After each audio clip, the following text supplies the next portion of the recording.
out to Vegas. How's that been? Vegas been amazing, man. I went out there last April, and it's just been love ever since. Like they culture so different than ours. You know how it is here. You Yeah, know, it's like so for here, it's like it's so much talent. Like it's a thousand me's, it's a thousand. You know what I'm saying? one hundred Not percent. necessarily got my style, but it's out there. It's a lane open because it's not a lot of people chasing the same thing. You get what I'm saying? Yeah, yeah, yeah. Over here it's like flooded, and it's like everyone kind of makes the same music, so it's like to stand out, you kind of gotta get out of here and get out of your comfort zone, Nah, for you know. sure. And especially the music you make is more on the industry side, you know. I appreciate that, bro. Oh yeah, without a doubt. So you're originally from Detroit? Yeah, I'm originally from Detroit, East Side, born and raised. I done stayed all over, but everybody know me from 7 Mile and the Diggs Projects. Shout out to the projects, man. Y'all know what it is. Shout out to the mob, man. How'd you get the name L.O. Shotta? It's a nice little story. So, uh, we started battle rapping in high school, and I ain't had no name, so we were like, we got to come up with some names and shit. So we started going by Goodfellas. We was throwing parties or whatever. And my favorite rap group at the time, it was the Locks. So I was like, all right, I'm gonna call myself LOX. You feel me? Yeah. So when I went to the joint, I found out Muslims identify themselves with the X on the end of their name. So I dropped the X and just started going by LO when I went to prison. Just so there's no misrepresentation on my end. So then when I came home, one of my homies, Sice, you know Sice, Yeah. he started the group Shotta Gang. So when I joined that, I just added the Shotta on the end, and that's the history of LO Shotta. Nice, fire, fire. How long you been rapping for? You said, I know you said you freestyled back years ago. Yeah, so like I started like battle rap in high school, like around 15, 16. Shout out to Shine Knox, my dog. He was one of the first artists I battle rapped in the hood. You know what I'm saying? Over the phone. You Yeah, said Sean? Shine Knox. Sean's cool. Yeah, I my like Sean. brother. I like Sean. He's Yes, sir. good people, man. I remember last time I seen him was a couple months ago. I was just walking downtown, bro, and I hear him calling my name. I'm like, what? Yeah, nah, he gonna be the same nigga every time you see him. That's why I Yeah. fuck with, bro. You know what I'm saying? Even after the battle, we was just like, it was disrespect. You know what I'm saying? Yeah, yeah. How was your background growing up? Like as far as like how you were raised with like brothers and sisters. Did you have any brothers and sisters growing up? How was it? Yeah, definitely got a little brother. Got a step brother, step sister. I got two actually little brothers. It's marriage. Outside of marriage, got brothers and sisters or whatever. So I was family oriented growing up. You know what I mean? Like even though we everybody got some dysfunctional shit in their family, but we still was together. We went through a lot of stuff together. Me and my mom especially. By her having me at such a young age, we like kind of like grew up together. You know what I mean? So I had got like a dose of a lot of different people in my life that was influential at certain times. You get what I'm saying? So yeah, I think that helped mold me into the guy I am today. You know what I mean? Yeah, without a doubt. So what made you want to rap? Was it like a specific moment that like you just woke up one day like, yo, I want to rap today? Or was it like someone that actually inspired you to pick up the mic? I'm not gonna lie. So music always been like a part of my family thing. Like Granny in the living room, Johnny Taylor, and Pops. He bumped anywhere from NWA to Tupac. That type of that era. Then my mom, she was like that salt and pepper girl. You know what I'm saying? So I was like getting all these different genres of music embedded in me at a young age. So coming up, I start like falling in love with all these different types of music, the old school, the new school. You know what I'm saying? And just music in general. I even started listening to jazz and whatever that type of time or whatever. So it's just something that always been in me, and then that it became a way for us to express ourselves and on the regular. Like, we just be in the hood, just freestyling all day, and then we just like some people stood out more than others. I was one of the persons who stood out more than others, and that confidence, getting that motivation from people around me, like you should actually take this serious. Yeah. And I put my foot in a little bit before I went away or whatever, but I didn't really take it serious until I went away. Nice. Yeah. Yeah. No. Yeah. I mean, that happens to a lot of people, man. It's like your downfall actually. You turn it into a positive thing. You know what I'm saying? Like you make the best out of it and turn it into something positive. And honestly, bro, like you got a lot of people behind you. You're a leader. You're not a follower, which is very important and a great thing about you too, bro. Like when you walk in the room, they're all walking behind you. When you say go, they're going. You know. 100. So that's what's up, bro. Yeah. Throughout your career making music, what were some of the steps you had to take? Um, I, everybody don't realize how much the behind the scenes stuff is so important. Like they just see you with the project you didn't, the finished project. They don't see what it takes to create. You have to pick a beat. You have to book studio time. All of these things come with a budget. You have to look at your brand, your image, like all of these different things. So I really had to sit back and be a student to the game along the way. You know what I'm saying? And for me, I did it while I was away. So like, I had a lot of idle time on my hand to study and to look back and look at the greats. Like, okay, even back to like Jimi Hendrix. Like, I don't make Jimi Hendrix music, but he was an artist, so I wanted to understand his artistry and his point of view just as well as I looked at another type of artist or whatever. I didn't pick and choose. Like, I found somebody and I was just like, I'm just gonna see how did he approach the game. You know what I'm saying? Yeah, yeah. And it just made me open my mind up to different perceptions and made you start being able to write from any angle. Like you could write speaking from yourself, third person point of view, narrate. Like you just start just trying all these different angles, and you just start taking it to the next level. So for me, it helped, and that's what I would encourage somebody to do if they really gonna take it serious. Like you have to learn behind the scenes. You have to have a budget because this costs. Like Yeah, it's more than just I going in the commend studio. any artist who has been in this game for more than 2 years because I've been home almost 3, and those 2 years almost broke me like down completely because you chasing something and you want people to respect the craft you putting out, and if it's not getting reciprocated in that way, it can be discouraging. You know what I'm saying? And you can have your moments where you just like I might want to do something else. You know what I'm saying? Yeah. But that passion I got for it just made me not drive away from it. You know what I'm saying? Yeah, without a doubt. What's your most notable moment in the last 3 years? It could be maybe a feature you did or a show you did or just maybe running into someone and just chopping it up. I don't know if this is my most noticeable moment, but I did have a moment, right? So I opened up for K Camp at the Okay, yeah. Garden Theater or whatever, and I just that was like my first time really feeling like a full authentic artist. We had the Sprinter van and my peoples was there. We had different cameras crew. I thought, in fact, you That came was out. yeah, You came that out I that came night, that one, yeah. and it was just a full night of what I had been chasing. You know what I'm saying? We had got to the show, had a back dressing room and stuff, like all that type of stuff. Like I didn't never have before. So to open up for an artist who is on that level, that major artistry level, and to go put the type of show I put on, it was like one of those moments where I just like cherished it. Like, okay, then I know I'm doing something good, doing something right, because like nobody knew who I was in the audience. But by the time we was getting ready to get off stage, it was like pandemonium in there. And even artists, shout out to Polo Frost, shout out to that new single. Hey man, you doing your thing, him and Backpack. But even he was like, bro, I would not want to go behind you in that. If I was lined up behind, I wouldn't want to go. You know what I'm Yeah, saying? because Because it was so we went hype. so crazy. Yeah, Shout out to my gang was on the stage with me. Shout out to Sice, Re-Up, everybody was there, whatever. Shout out to yeah. the gang, man. But Yeah, that show was hype, bro. You had everybody on stage. The crowd was going crazy. I got some footage from that night, man. yeah, Yeah, I be looking at them pictures all the time. They always pop up in my memories, you know what I'm yeah, saying? So I nah, no always be doubt. looking at them. I love them, I swear. It's so hype. Man.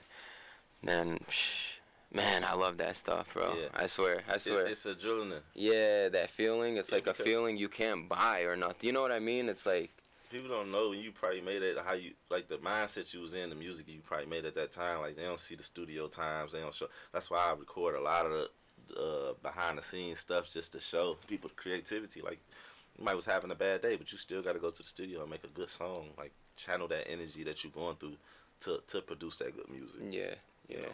What's your most recent project that you dropped? Um, we've been dropping singles. Shout out to Pierre Esquire, truly gifted. That's one of my guys out in Vegas. He from Louisiana, and he been dropping projects, and we been putting out a few different singles. Matter of fact, Rich Moolah was the last single we put out. It's called September. Y'all go get that Rich Moolah, man. Download it right now. September, you won't be disappointed. Go cop it. Need to be on the radio, getting played every 5 minutes. Um, but as far as my personal projects, the last one I put out was Shotta. It's 16 songs, all me. I give you a little dose of every kind of angle I can kind of go at it at that point in my time, because I feel like I've grown since I dropped that project. So like if y'all don't got that Shotta pack, go get it, press play. I will not disappoint you. You know, matter of fact, I think you produced like Yeah. 9, 10 tracks off of that joint, man. Yeah. Shout out to my dog, because he was in there with me, seeing me, Yeah, you know, go grind through and all different that. mental challenges. Like, nah, I want to like this, like, and somebody like you don't know how important your engineer is until like those type of moments, like, cause you could easily discourage me from what I'm trying to do, and then my creativity is awful. You could be like motivational in the sense where, okay, well, it's like, okay, when I do get in the slump, you know exactly what to say to pull me out of it. You know what I mean? Like, and then your studio is so, the comfortability there is just like, you know what I mean, make you want to just go in there and write some fire shit. I You know what I'm appreciate saying? it, bro. Thank you, thank 100. you. That just comes from being an artist too, man. Like me going to all these studios growing up, knowing how an artist should feel or what an artist should walk into. You know, it all comes with experience. I swear, I appreciate that. That means a lot. Thanks, bro. And did you did a whole EP with R.J. Lamont beats too, didn't you? Or did you Nah. put that on the album? Nah. No, you didn't even nothing. Uh-uh.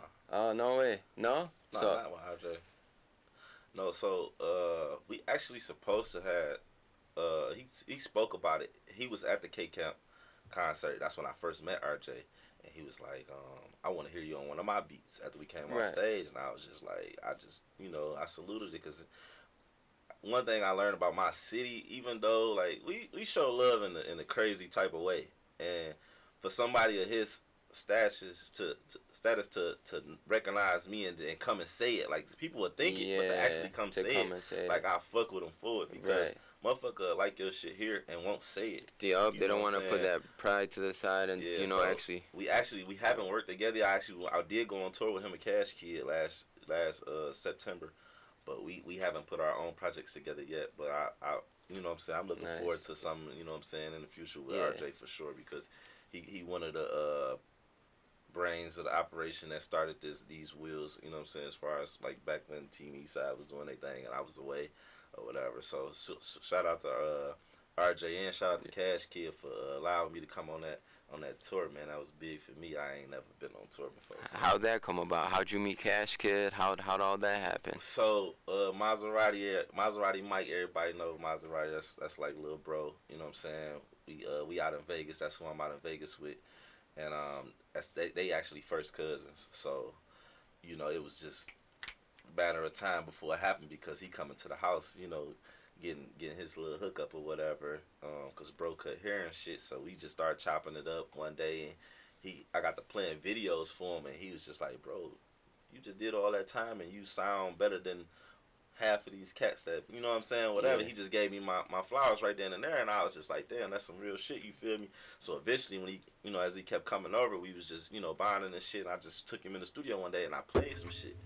And he was like, oh, this fire. I'm like, yeah, I need you on it. Yeah. And he ain't hesitate. He like, sent it to me. Went and did his thing, sent it off to his people, brought it back, and that's one of the tracks I got here for y'all today. It's called Sneaky Link featuring Cash Kid, man.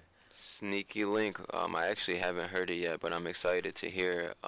Let's go to a commercial break and play it. It's L.O. Shotta on Put Your People on Radio.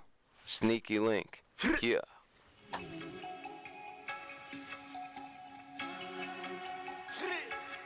Yeah, I got that pack. I know what it is, man.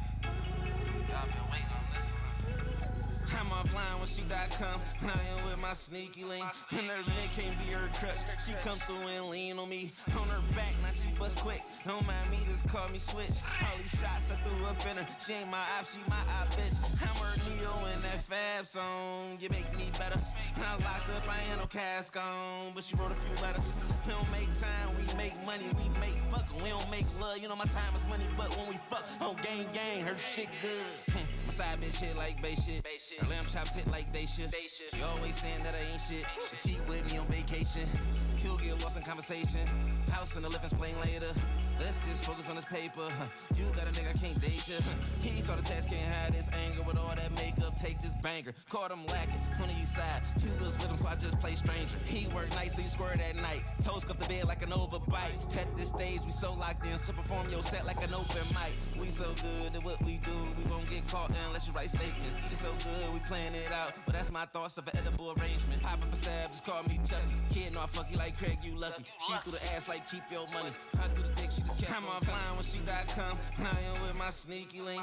And her neck can't be her crutch. She come through and lean on me. On her back, now she bust quick. Don't mind me, just call me switch. All these shots I threw up in her. She ain't my op, she my op bitch. Hammer Neo in that Fab song. You make me better. And I locked up, I ain't no cask on. But she wrote a few letters. We don't make time, we make money. We make fuckin', we don't make love. You know my time is money, but when we fuck, on gang, her shit good. I don't give a fuck about your boyfriend, I know he can't fuck with me. Ice a bitch out like a puck with me. Pop a bitch out, now she stuck with me. I woke up with one sock on, she woke up with her bra covering one titty. When she with me, this my hoe. Been her overall in Miami, but I'm not Diddy. Her nigga ain't cut like me, got her bang on Tony Braxton. Just be a man about it. Normally I just come through and finesse for the head. I feel like Jeffrey Dahmer, but I ain't gonna lie, I been fantasizing. She blowing me up like a dandelion. Calculator, I saw a very problem. Yeah, spot on the lake like Magic Johnson. I don't know why she keep fucking with scrubs, leave that to the nurses. Yeah. Bitch, turn around, we don't do missionary, leave that to the churches. Yeah, hit her from the back like she burping. I ain't never seen her art so perfect. Try to hit her in the car, she was nervous. Luckily, the Maybach got curtains. I'm offline when she.com. And I am with my sneaky link. And her neck can't be her crutch. She come through and lean on me. On her back, now she bust quick. Don't mind me, just call me switch. All these shots I threw up in her. She ain't my op, she my op bitch. Hammer Neo in that Fab song. You make me better. And I locked up, I ain't no cask on. But she wrote a few letters. We don't make time, we make money. We make fuckin', we don't make love. You know my time is money, but when we fuck, on gang, her shit good.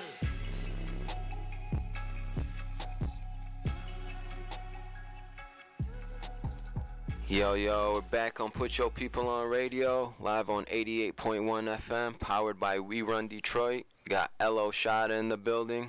L.O., that was L.O. Shotta, Sneaky Link. I love when you do that. Shout out to Kid, man. Shout out to Cash Kid, yup. So who's your favorite artist? Like overall, or city? Both. In the city, right now, I gotta go with Babyface Ray. Okay, yeah. He's just been so consistent since, Yeah. like, in the joint. Like, he's just one of them guys I just took a chance on, and I ended up buying everything he had on JP. Nice. I gotta give him his, and then overall, you know, I'm still a Jay-Z fan. Okay. You know, I'm an old head, so you know what I'm saying. I just can't. You grew up listening to Jay-Z? Yeah. Okay. I actually grew up listening to Wayne heavy, and my pops, we had a debate one day about Wayne and Jay-Z, and I was just like, man, Wayne harder than, you know, whatever. And he was just like, well, a lot of shit Wayne said he got from Jay-Z, and I didn't believe him. One of my mans ended up having every CD Jay had up thus to this time or whatever. Yeah. He gave it to me, so for like a week straight, I'm just bumping all Jay albums, and I just like had a different whole perspective for the game and what he did and his journey. You know what I'm saying? Yeah. And now that's just what it was. Yeah. You know what I'm saying? My favorite rapper wasn't Wayne no more. It was Jay-Z. Jay-Z. Okay. Yeah. How about Biggie or Pac? I'm gonna say Pac, even though I like that Biggie was flashing and he talked to the ladies most of the time and shit. But Pac, he was just so diverse. Like, he can go political, he can tell a story, he can just jump on there and just talk his shit. You know what I'm saying? Yeah. He had so many different levels, and when I started digging deep into his past and the schools he went to and the books he read, Machiavelli, stuff like that, like, it just, you just gotta respect the guy that put his type of mental into that type of time. Yeah. So you mentioned being incarcerated. How long were you incarcerated for? 9 years. Ooh. 9 Damn. years. Yeah. I didn't even know it was that long. Damn, hello. Yeah. What do you think you learned from being incarcerated? Because for me, like, it made me a better person in life. You know, smarter, wiser, all that. Yeah, nah, for sure. I definitely walked away with so many different types of level of Jews. I think the first one that I had that I want to speak about is just to appreciate, like it being away when somebody takes something away from you. Like somebody take your car or something is different. But somebody take your freedom away, like it hit different. Like it changes the way you think. It changes the way you move. And you have to sit there and mentally deal with this. It's not like you could just press. It's not a video game. Yeah. You get what I'm saying? Yeah. So for me, it made me reappreciate all the things that I start to take for granted, like family, like the ability to just jump up and go to the bathroom when I wanted to. Like that was like the worst type of thing I felt like I experienced. Like when another man can tell you, or a woman, like you can't go to the bathroom. Right. You can't go take a piss. Like it shouldn't be a privilege to go take a piss. Yeah. So once you start digging deep and dealing with that on the daily, my first 3 years was 23 and 1. You know what I'm saying? For those who don't know what 23 and 1 is, you lock down 23 hours out the day and you're out for 1 hour. And in that 1 hour, you got to decide whether you're going to take a shower, go on the phone, or make some food. And, you know, we made the best of it and did what we had to do to survive, but these is things that we had to endure. So I've learned so much. Like every year was a different learning curve, every prison, you know what I'm saying? So I even took college classes in there, so I still was trying to tap back into the world, like, and continue to elevate in that sense. But it was an endless lesson. Like every year was something different. So I walked away with so much, and that's why I feel like I don't put it in my music as much, but the more I get more comfortable getting back in the booth and stuff like that, I start to feel comfortable putting things out where people can learn from. You get what I'm saying? Yeah. Like, cause at the end of the day, like after my generation, it's like no more big homies. Ain't nobody out there like stopping you. Like, look, nigga, don't do this way. Do it this way, or don't do this at all. Like nobody is checking nobody else's kids or no guidance. Homies. There's no guidance. So everybody's like free for all. That's why you got guys killing each other because they don't know how to properly carry a gun, or you got guys selling drugs, go to jail till the first time because he not trained like to. You know what I'm saying? So it's not like I'm trying to be that, but if I can speak something in certain songs and give somebody something to walk away with other than the same shit, like it's nothing but a cycle. I was just talking about this with a friend. Like the world we live in, we get caught up in what's going on, and then it's a world that's bigger than the world we actually live in. Like the daily routine we actually live, it's a whole nother world outside of that. And me moving out of town gave me a chance to embrace and see things on a whole nother level. Like you live in Detroit, you get caught up into thinking like it's nowhere else to be. Like this is the place to be, and you just caught up here. But once you leave, it's like you really don't want to come back. You don't. So you get homesick. I know some people that's get what homesick or whatever. But they gotta understand what that is. It's just, you know, you got family here, so you gonna always want to come back to the nest, Right. break bread with the family. It's okay to do that, but for me, I gotta do that, and then I'm right back on the road. You know what I mean? Because I know who I am. Once you know who you are, you know the type of things you can endure, the type of things you can deal with. So I don't want to keep putting myself in the positions or give somebody else a chance to put me in the positions to end up back in that prison from that. It's still other things I can go to prison from, but it won't be from getting caught up in what's going on in my city. You get what I'm saying? 100%. Yeah. So I have to protect that and then protect my peace, no matter what. So, looking at yourself last year and how you played out the whole year and how the whole year went, starting this year, what's your goal this year? Like, where do you see yourself from this year to next year? Do you set any goals? Maybe it could be an album, it could be a tour. Yeah, so it's a few tours coming up that I'm looking to get on or whatever. Well, I'm a part of. So the thing is, for me this year, like my main goals is to really like make some noise. Like I really want to be heard this year. Like I felt like I went through my gladiator years of learning and readjusting in the studio, learning how to record again, and then just capturing today's energy. Because I came home with I don't want to do auto tune type of mindset, or I don't want to do this, I don't want to do that. Not realizing you have to change with what the wave is. Mm-hmm. I'm not saying not be true to self and not do your craft the way you want to do it, but if everybody that's song popping in the top 10 is auto tuned, obviously you need to make an auto tune song. Right. They go back to learning the behind the scenes shit, the business side of things. It's not just about going in there and making the kind of music you want. You're selling to a mass audience. You have to get the people what they want. Yeah. So, for me, I just want to be heard. So I've changed the type of style of some type of styles of music that I'm normally just going to this type of music every time. But once I did my research, now I'm gonna make this radio friendly music because I want to be heard. You feel Yeah, me? yeah, I'm not doing this to not be heard. You know what I'm saying? yeah. Be shelved. You know. So that's a big thing for me this year. Would you rather sign a record deal or a distribution deal? Distribution. Because for me, I have to have full creative control of how I make my music. Like if somebody telling me to make this type of music, it don't work like that for me. I have to go in there and make music according to how I feel. So you can want me to go in here and do a happy song, but if I'm not feeling happy, then it's gonna come out however I'm feeling. So I need that creative control. That's just the type of artist I am. Now, Yeah, am I able to adjust and still create? Yeah, but if you want that, it's a difference in a song being a nice song and you actually feeling it. You get what I'm saying? I yeah. want motherfuckers to feel my Feel it. music like how I felt that music when Granny was in the living room. How I felt Yeah. that music when my mom and them was How you talking got about the parties and shit. goosebumps? Yeah. You know Uh-huh. what I'm saying? So that's the type of lane that I want to be in. You know.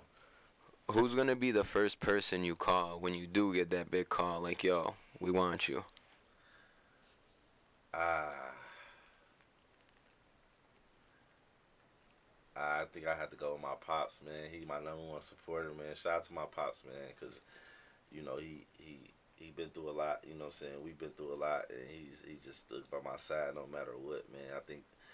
I know for sure that he'd be the first person I call. Like I told you, you know what I'm saying? I Yeah. told you what I was gonna come home and do. We there now. Yeah, You know, we yeah. ain't gotta worry about nothing else.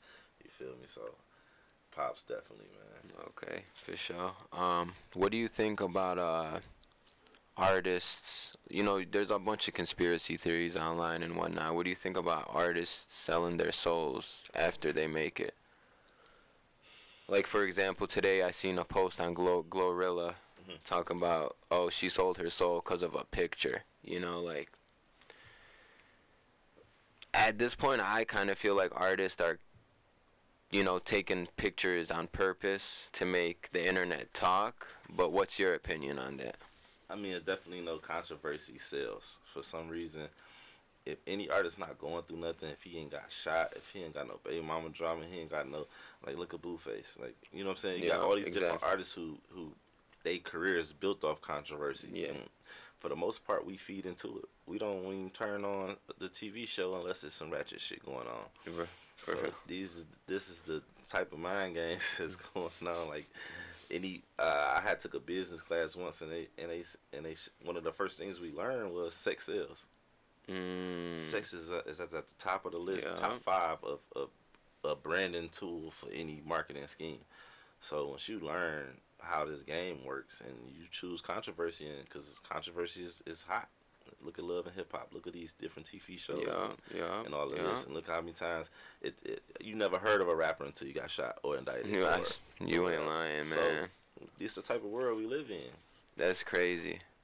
So like that I wouldn't choose, like it wouldn't be my idea to choose to use my experiences as far as like going to prison as a tool to market me, because I still want people to not judge me and look at me like that. You know what I'm saying? Like, it's for one, let me say this: it's not cool, bro. It ain't cool. I don't care what you think about what. It ain't cool to go to prison, man. That shit lame as fuck. Yeah. You feel me? Man, that time feels like it's going by so It's slow. lame as fuck, and So I felt like slow. a loser every day in there. No matter how I perceived myself when I sent pictures home or how I came home and did what I did, I talk my shit, and cause I'm still human. I still got personality, swag, whatever. So, you know, don't get it twisted. I'm still gonna be me in any instance, but that shit wasn't cool. I felt like a loser and lame. So, as far as people selling their souls, now that's a whole nother level. And I heard a lot of things being into this game about certain, you know, societies and things that goes on or whatever, and I could believe it because it's nothing but another gang, just like how we use a gang in the hood, or we use gang in school, or we use gang in this aspect or whatever. So in this industry, you're gonna rub shoulders and you're gonna build conglomerate situations with people where y'all got y'all own thing, y'all own language, y'all own. So it's not like far fetched to say like, some Illuminati shit and be scared of it or whatever. No, that's just their thing. That's just what they chose or whatever. Even if it's real or not, though, I'm just saying, I'm just using that as an example. Yeah. It's no different than the Bloods and Crips forming their own language and forming their own colors that they stand on and doing their walk or whatever. It's no difference. Right. So that don't scare me. You know what I mean? For me to see a group of individuals speaking a language that I don't know of because I'm not a part of that. Do I believe that it's a lot of that? Hell yeah. I'd be a fool to think not. Because if I was in a $1 billion industry, I would create my own crew of individuals who I only fuck with, and whoever we mess with gonna have to either come up under this umbrella or they ain't gonna be a part of it. Yeah. That way you keep the food chain tight. When you don't got no structure and you don't got no platform or no group of people on the same page, like even me, I need a team. You know what I'm saying? To make my dream work, I need a team. I need somebody PR. I need a manager. I need a road man. I need, you know what I'm saying? I need a team. I need an engineer. Video I need somebody. guy, everything. I need a mentor. Shout out to my mentor, Ro, man. Uncle Ro, you know what it is, man. But you know what I'm saying? These things is inevitable not to have. So I don't think of it as a bad thing. I just look at it like a lot of people look at it like a bad thing because they don't know nothing about it. You know what I'm saying? Right. They don't understand it. You know what I'm saying? And I don't understand they specific thing, but I understand what needs to happen for something to work. Correct. Yeah. No, I like that answer a lot. That was a good way to put it too.